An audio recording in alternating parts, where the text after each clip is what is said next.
Welcome back to Movie Recaps. Today I will show you a horror mystery film from 2018, titled The Possession of Hannah Grace. Spoilers ahead. Watch out and take care. Inside an abandoned church, a girl is restrained on a bed. There are 3 men with her there, 2 are priests, 1 is her father. The older priest is performing an exorcism on the girl, Hannah. He comes closer to see if she's still breathing and she awakens, the demon controlling her body. The other priest sprays her with holy water, as the older one continues with the exorcism. The girl convulses and her father comes closer begging her to fight. The demon pretends it's the girl for a moment, changing its eyes to her eye color, but laughs as it tricks the father. It takes control of the older priest as well and flings him across the room, killing him.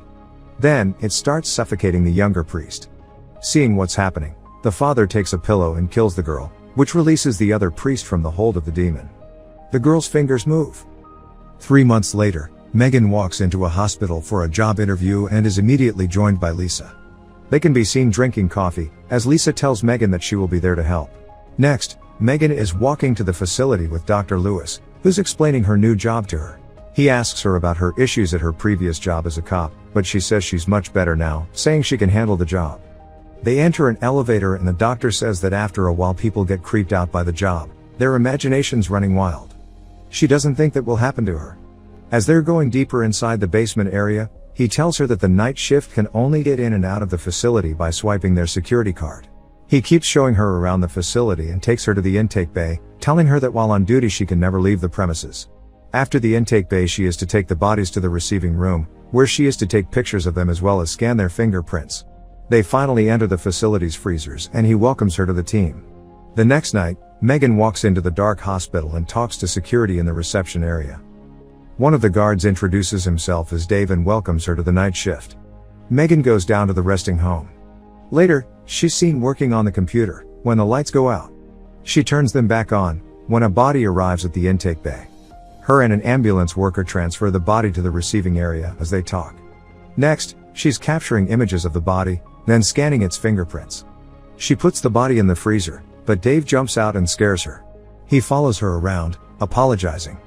Later, Megan continues with her work, goes to the restroom and when she comes back, she has a vision of a man standing in the hallway. Upset, she goes to take some pills, but stops herself. Next, she's seen in AA meeting, sitting next to Lisa, telling the group about the man she saw previously. He was someone she was about to arrest when she was a police officer, but he shot her partner before she did anything.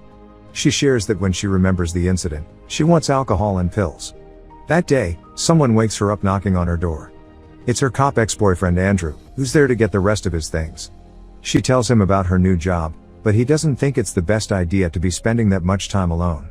Megan tells him that it was Lisa's idea, who's her sponsor, and that the night shift worked great for her. The next night, she's at work and the alarm for the intake bay comes on. Megan goes to check but there's no one there at first. Suddenly a homeless guy jumps out at her asking her to let him in. She doesn't do it and calls security to inform them about the man, when an actual body is ready at the intake bay. The ambulance driver, Randy, asks her to come out and help him with the body, because he can't move it alone. She reluctantly steps out, knowing that's against regulations.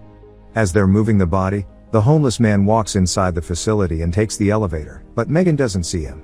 Randy is much chattier than the previous driver and starts telling her about the body, as they're transferring it. The body was found in an alley and the perpetrator escaped, with no clue of who he is. The body is Hannah. Randy keeps talking about it, saying whoever killed her, also tried to burn her body. Megan escorts him out.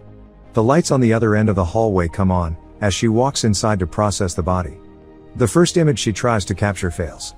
She tries again with no result. Megan moves the camera and tries to take another photo when she hurts herself. She decides to move on to the fingerprints. She takes them and starts scanning them in, when the computer fails too. Not sure of what to do, Megan places Hannah's body in the freezer, but as she's pushing it inside, one of the tables starts shaking and a few vials fall down, shattering. She goes to pick them up and cuts her hand. Returning to push the body fully inside the freezer, a drop of her blood falls on it. Still in the freezer room, she dresses her wound and suddenly the freezer door opens. She checks and closes it.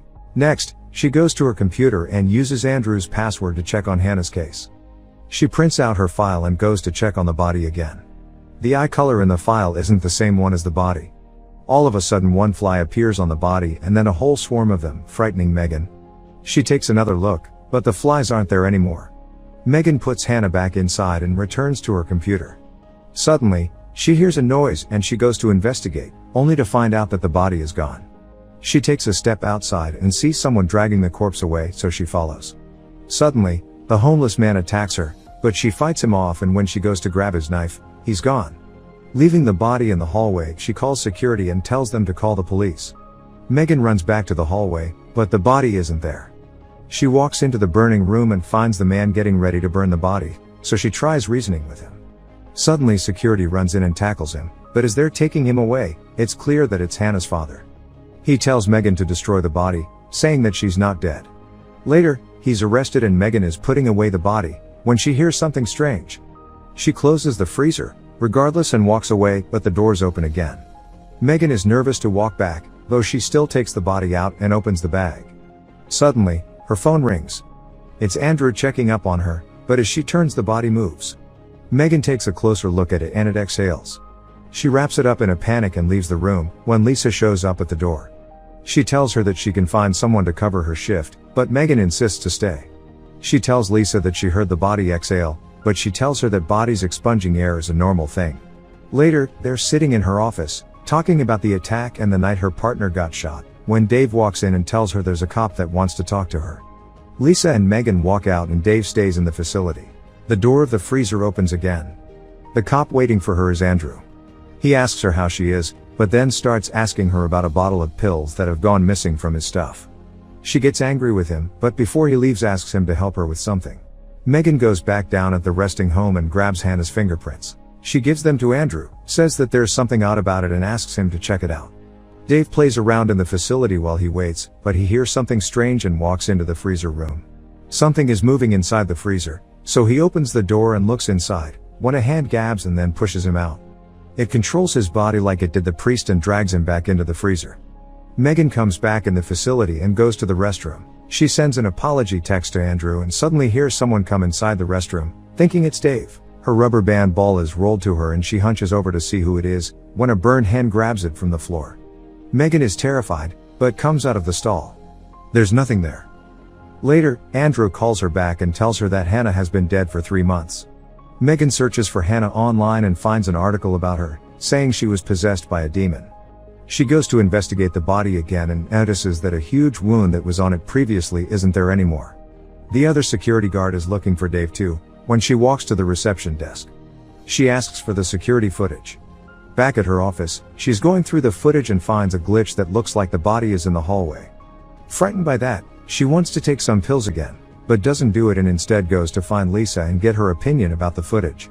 They're both in the facility, looking at the footage, but Lisa doesn't see the same thing Megan does. However, she does see the pills on a counter, while Megan is telling her about what the man was saying about the body in the burning room. Lisa confronts her about the drugs and doesn't quite believe her when she says she didn't take any. Her sponsor thinks that the visions she's been having are caused by stress. Lisa leaves the facility and goes to light a cigarette in a stairwell. She hears some noise upstairs and thinking it's Dave, runs up toward them. As she reaches a corner and sees Dave in the shadows, the body jumps out of the darkness and starts chasing after her. Lisa goes to the roof, but it follows her there and slowly kills her. Back inside the facility, there's another intake. It's Randy again, but this time Megan won't come out to help him. She tells him about what has happened and takes him inside to ask him about the wound on the body. He says that he saw it too, as well as her arm, that was burned when it arrived. Megan tells him that it looks like the body is healing herself. Megan is left alone again and calls Andrew to tell him that she kept his pills, because she was feeling anxious. She wanted to be honest with him. Before she hangs up, the body is seen crawling behind her, but she doesn't see it. It is in the elevator, fixing itself. Randy is driving out of the hospital parking, when he suddenly hits something. He goes out to check what it was, but his phone rings and as he answers, he hears a strange noise behind him. He investigates what it was and looks through the back of the ambulance. The body is crawling behind him. He turns around and it's there. He runs, but it pins him between 2 ambulances and is coming to get him too. It crawls up to him and kills him. Simultaneously, Megan is checking the footage from a few moments before and sees the same glitch in the elevator first, then the body crawling inside. She runs out thinking Randy's in danger, even though she's not supposed to. She goes into the parking lot and finds him dead. Andrew calls her, telling her that the man from the burning room escaped. Suddenly, He appears behind her and grabs her, taking her hostage. He tells her to get the body out of the freezer. When he opens the bag, the body has changed again. He says that she heals herself by killing people. The man asks why it hasn't killed her too. Megan says that she believes him, so he starts telling her about Hannah, that the demon inside of her doesn't want to leave and that the blue eye is its mark. He explains that he killed her during the last exorcism to save the lives of others, but when they went to bury the body it wasn't there anymore. It killed 4 people in the funeral home. They go to the burning room, as he tells Megan that the only way to destroy the demon is to burn the body. As she looks at the fire, the demon incapacitates Hannah's father and goes after her next, but the man attacks it and saves Megan, only to end up burnt himself. She runs and the body crawls after her. Meanwhile, Andrew arrives at the hospital and finds her phone as well as Randy's body. Megan keeps running away from the walking body, but it just keeps catching up to her. It crawls up to her, as Andrew enters the facility. He looks for Megan inside, but the body just drags her inside the freezer, where she sees the rest of the bodies. Andrew runs into the other security guard, who tells him that everything is down in the hospital. They hear the noise Megan makes in the freezer room and go toward it, finding Megan on the floor. The guard sees the body and runs away, but it eventually catches up to him and kills him. The body heals its last wound and goes after Andrew, when Megan suddenly finds the courage to start shooting at it. She keeps shooting and finally incapacitates the demon, long enough to get her ex out of the facility. She tells him to get help and goes back to pick up the body and take it to the burning room. It wakes up again and struggles with her as it gets burned, but Megan eventually manages to burn it. The police finds her sitting on the floor, playing with a rubber band ball. In the final image of the film, Megan is looking at herself in the mirror. One of her eyes is covered by her hair. A fly appears out of nowhere and she squishes it on the mirror. Make sure to subscribe and turn on notifications so you can watch more videos like this. Thanks for watching.